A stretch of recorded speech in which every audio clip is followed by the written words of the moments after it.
Hello friends, welcome to பங்குச்சந்தை YouTube channel. இன்னைக்கு பங்குச்சந்தை செய்திகளை பார்க்க போறதில்ல.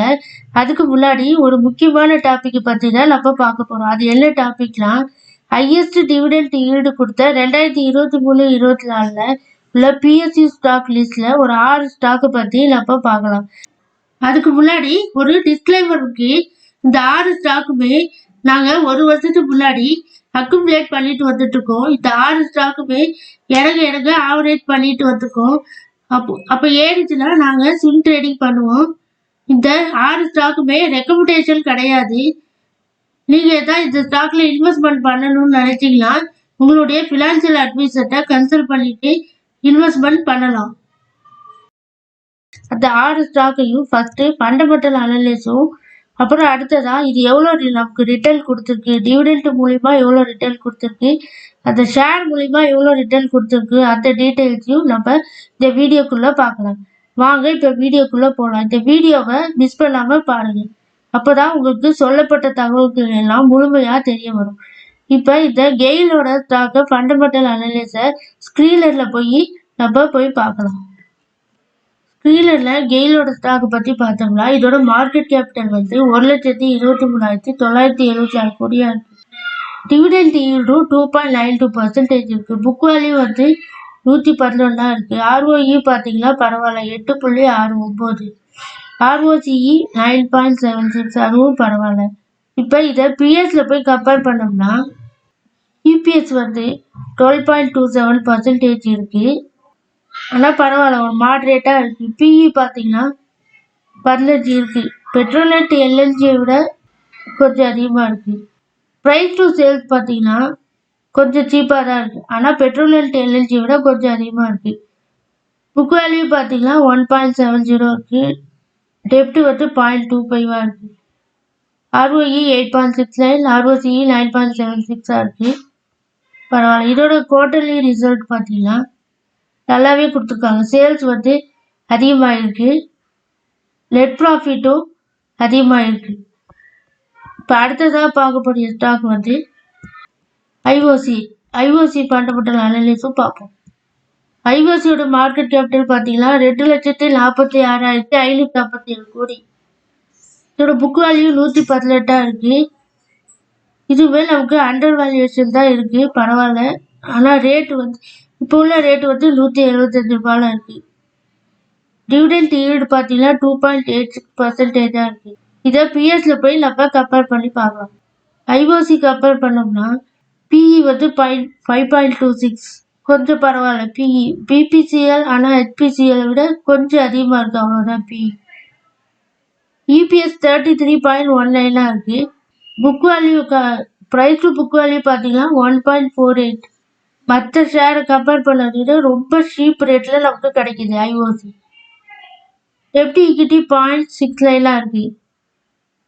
ROE 7.17 பரவாயில்ல. ROCE 8.09 பரவாயில்லையா இருக்குது. இப்போ இதோட குவார்டர்லி ரிசல்ட்டும் எப்படி கொடுத்துருக்காங்கன்னு பார்க்கலாம். இதோட குவார்டர்லி ரிசல்ட்டும் நல்லாவே இருக்குது. சேல்ஸும் அதிகமாக இருக்குது. ஆப்ரேட்டிங் ப்ராஃபிட்டு தான் கொஞ்சம் கம்மியாக இருக்குது. நெட் ப்ராஃபிட்டு கொஞ்சம் கம்மியாக இருக்குது. சேல்ஸ் அதிகமாக இருக்குது, ஆனால் நெட் ப்ராஃபிட் கம்மியாக இருக்குது. அடுத்ததாக பார்க்க போகிற ஸ்டாக் கோல் இந்தியா. கோல் இந்தியாவோட மார்க்கெட் கேபிட்டல் பார்த்தீங்கன்னா 2,82,623 கோடியாக இருக்குது. Book value 113. புக் வேல்யூ ரொம்ப சீப் ரேட்டில் நமக்கு கிடைக்குது. ROE 56.0%. ROE நல்ல ரேட்டில் நமக்கு கிடைக்குது. ROCE 70.5%. பேஸ் வேல்யூ பார்த்தீங்கன்னா 10 ரூபா. இதோட பிளட்ஜ்டு பர்சன்டேஜ் ஒன்றுமே இல்லை. டெப்ட் ஈக்விட்டியும் நமக்கு ஒரு கடலே இல்லாத கம்பெனியாக இருக்குது.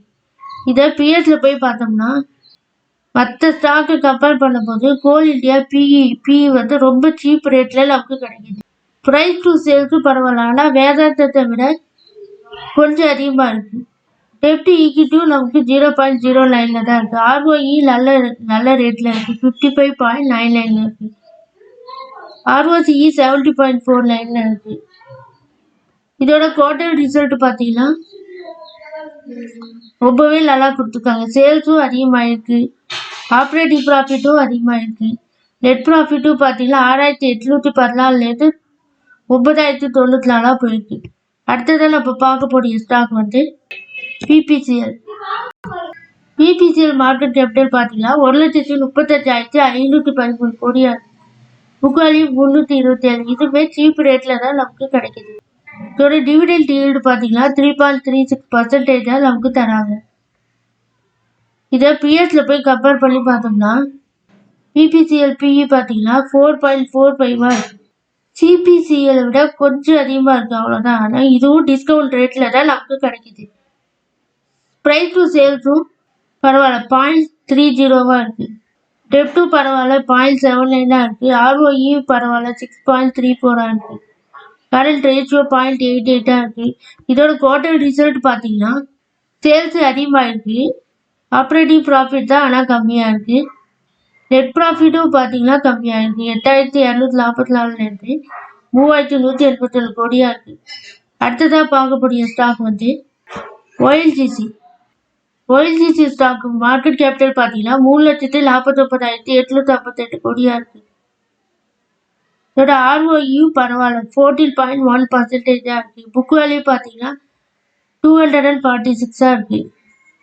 டிவிடெண்ட் ஈல்டு பார்த்தீங்கன்னா 4.05% இருக்கு. இந்த ஸ்டாக்கை பிஎஸ்ல போய் கம்பேர் பண்ணி பார்த்தோம்னா ONGC பிஇ பார்த்தீங்கன்னா மற்ற ஸ்டாக்கை கம்பேர் பண்ணும்போது ரொம்ப சீப் ரேட்ல நமக்கு கிடைக்குது. ப்ரைஸ் டு சேல்ஸும் ரொம்ப சீப்பாக இருக்குது, 0.55 இருக்குது. புக் வேல்யூ பார்த்தீங்கன்னா அதுவுமே மற்ற ஸ்டாக்கை கம்பேர் பண்ணும்போது ரொம்ப சீப் ரேட்ல நமக்கு கிடைக்குது, 1.13 இருக்கு. ஆர்ஓஇ பரவாயில்ல, 14.13% இருக்கு. இதோட குவார்டர் ரிசல்ட் எப்படி கொடுத்துருக்காங்கன்னு பார்ப்போம்.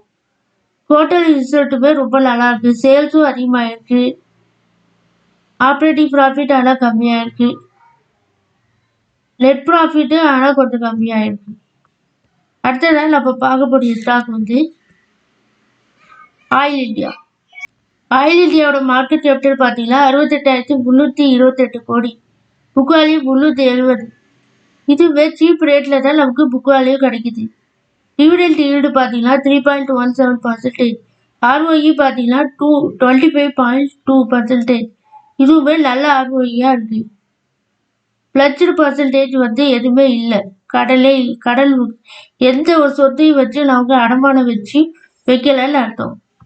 இதை பிஎஸ்ல போய் பார்த்தோம்னா ஆயில் இந்தியா பார்த்தீங்கன்னா பிஇ பார்த்தீங்கன்னா மற்ற ஸ்டாக்கை கம்பேர் பண்ணும்போது ரொம்ப சீப் ரேட்ல நமக்கு கிடைக்குது, 9.81 இருக்கு.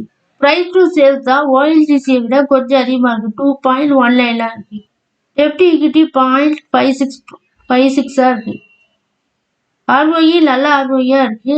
இதை வந்து நம்ம இப்போ குவார்டர் ரிசல்ட்ல போய் பார்க்கணும். குவார்டர் ரிசல்ட்ல ஆயில் இந்தியா வந்து சேல்ஸ் வந்து அதிகமாக தான் காட்டியிருக்காங்க. ஆப்ரேட்டிங் ப்ராஃபிட் கொஞ்சம் பரவாயில்ல, நெட் ப்ராஃபிட்டுமே ரொம்ப நல்ல ப்ராஃபிட் கொடுத்துருக்காங்க. போன குவார்டர் பார்த்தீங்கன்னா 640 இருந்துச்சு. இந்த குவார்டர் பார்த்தீங்கன்னா 2,608 இருக்கு. இப்போ இந்த 6 ஸ்டாக்குமே நம்ம 1 இயர் முன்னாடி ஒரு 10,000 ரூபாய்க்கு இன்வெஸ்ட்மெண்ட் பண்ணிட்டோம்னா நமக்கு எவ்வளோ ரிட்டர்ன் கிடைச்சிருக்கும்னு அந்த டீட்டெயிலை இந்த எக்ஸல் சீட்டு மூலிமா நம்ம பார்க்கலாம். கெயிலில் நம்ம 10,000 ரூபாய் இன்வெஸ்ட்மெண்ட் பண்ணிட்டோம்னா அதுக்கு முன்னாடி 1 இயர் பிஃபோர் உள்ள ரேட்டு வந்து 105 ரூபா இருந்துச்சு. அதே நமக்கு டிவிடெண்ட் பெர் ஷேர் எவ்வளோ கொடுத்துருக்காங்கன்னா 9.5 ரூபா கொடுத்துருக்காங்க. ஒரு ஷேருக்கு 9.5 ரூபா கொடுத்துருக்காங்க. இதை 10,000 ரூபாய் நம்ம இன்வெஸ்ட்மெண்ட் பண்ணிட்டோம்னா நமக்கு எவ்வளோ கிடைச்சிருக்கும்னா investment amount divided before 1 year உள்ள ரேட்டை டிவைட் பண்ணிங்கன்னா 10,000 ரூபாய்க்கு எத்தனை ஸ்டாக் வாங்கணும்னு இருக்கும் அந்த ரேட்டில். அதோட நம்ம டிவிடெண்ட் பெர் ஷேரை மல்டிபிள் பண்ணோம்னா நமக்கு கிடைக்கக்கூடிய அமௌண்ட் வந்து 904.76 அமௌண்ட் வந்து நமக்கு கிடைச்சிருக்கு. அது மாதிரி ஐஓசி பார்த்தீங்கன்னா 1,025 ரூபாய் நமக்கு கிடைச்சிருக்கு. கோல் இந்தியா 871 ரூபா கிடைச்சிருக்கும். பிபிசிஎல் பார்த்தீங்கன்னா 781. இதே மாதிரி ஒரு 6 ஸ்டாக்குக்கு நான் போட்டிருக்கேன். அதோட டோட்டல் பார்த்தீங்கன்னா அதோட டிவிடெண்ட் அமௌண்ட் மட்டுமே நமக்கு 5,000 ரூபாய் வந்து ரிட்டர்ன்ஸ் கொடுத்துருக்கு. அதே மாதிரி அதோட ஷேர் வேல்யூ பார்த்தீங்கன்னா ப்ரைஸும் நமக்கு அதிகமாகிருக்கு. இப்போ உள்ள ரேட்டு வந்து கரண்ட் மார்க்கெட் ப்ரைஸ் வந்து கெயில் வந்து 189 இருக்குது. அதாவது பிஃபோர் 1 இயர்க்கு உள்ள ரேட்டு வந்து 105 இருந்திருக்கு. அதோட டிஃப்ரென்ஸ் பார்த்தீங்கன்னா எவ்வளோ பர்சன்டேஜ் நமக்கு வந்து கெயில் கொடுத்துருக்குன்னா current market price minus before 1 year ரேட்டையும் மைனஸ் பண்ணி டிவைடட் பிஃபோர் 1 இயர் ரேட்டையும் போட்டு இன்ட்டு 100ஆல் மல்டிபிள் பண்ணிங்கன்னா அதோட டிஃப்ரென்ஸ் வந்து நமக்கு 80% வந்து கெயில் ஆகிருக்கு. போன 1 இயரில் 2023-24 80% வந்து கெயில் மூலமா நமக்கு ரிட்டர்ன்ஸ் வந்து கொடுத்துருக்காங்க. நம்ம 10,000 ரூபாய் போட்டிருந்தோம்னா நமக்கு 8,000 ரூபாய் ப்ராஃபிட் கிடைச்சிருக்கு. இது மாதிரி ஐஓசியில் நம்ம 10,000 ரூபாய் போட்டிருந்தோம்னா 12,435 ரூபாய் கிடைக்கும். கோல் இந்தியா போட்டோம்னா கோல் இந்தியாவில் 10,000 ரூபாய் போட்டிருந்தோம்னா 10,769 ரூபா. அதே மாதிரி ஒவ்வொரு ஸ்டாக்கும் பார்த்தீங்கன்னா ஆயில் இந்தியா பார்த்தீங்கன்னா 14,901 ரூபாய் அதிகமாக நமக்கு வந்து ரிட்டர்ன்ஸு கொடுத்துருக்கு. நமக்கு டோட்டலாக டிவிடெண்டும் அந்த ஷேர் மூலிமா வந்த ரிட்டர்ன்ஸும் பார்த்தீங்கன்னா ஒரு 68,000 ரூபாய் தோராயமாக நமக்கு வந்து கெயின் கிடைச்சிருக்கு, லாபம் வந்து வந்திருக்கு. இதே மாதிரி நம்ம இந்த ஸ்டாக்னா ஒரு 5 இயர்ஸுக்கு வந்து நம்ம 10,000 போட்டு வச்சுருந்தோம்னா கம்பவுண்டிங் வேல்யூ மூலிமா நமக்கு நல்ல ரிட்டர்ன்ஸ் கிடைக்கும். பார்த்த மாதிரி 1 இயர் முன்னாடி நம்ம 10,000 ரூபாய் இன்வெஸ்ட்மெண்ட் பண்ணியிருந்தோம்னா நமக்கு இந்த 6 ஸ்டாக் மூலிமா டிவிடெண்ட் மட்டுமே 5,000 கிடைச்சிருக்கு. ரிட்டர்ன்ஸ் வந்து 63,807 ரூபாய் கிடைச்சிருக்கு. இதே மாதிரி நீங்கள் 5 இயர்ஸ் ஹோல்ட் பண்ணிங்கன்னா இதோட ரிட்டர்ன்ஸ் வந்து 10 மடங்கு கம்பவுண்டிங் இன்ட்ரெஸ்ட்டில் நமக்கு கிடைக்கும். நீங்களே இந்த ஸ்டாக்கெல்லாம் அனலைஸ் பண்ணிவிட்டு செக் பண்ணிவிட்டு உங்களுக்கும் இந்த ஸ்டாக்கில் இன்வெஸ்ட்மெண்ட் பண்ணணும்னு நினச்சிருந்தீங்கன்னா உங்களுடைய ஃபினான்ஷியல் அட்வைசர்கிட்ட கன்சல்ட் பண்ணிவிட்டு இன்வெஸ்ட்மெண்ட் பண்ணுங்கள். இந்த வீடியோ உங்களுக்கு பயனுள்ளதாக இருந்துச்சுன்னா லைக் பண்ணி சப்ஸ்கிரைப் பண்ணுங்கள்.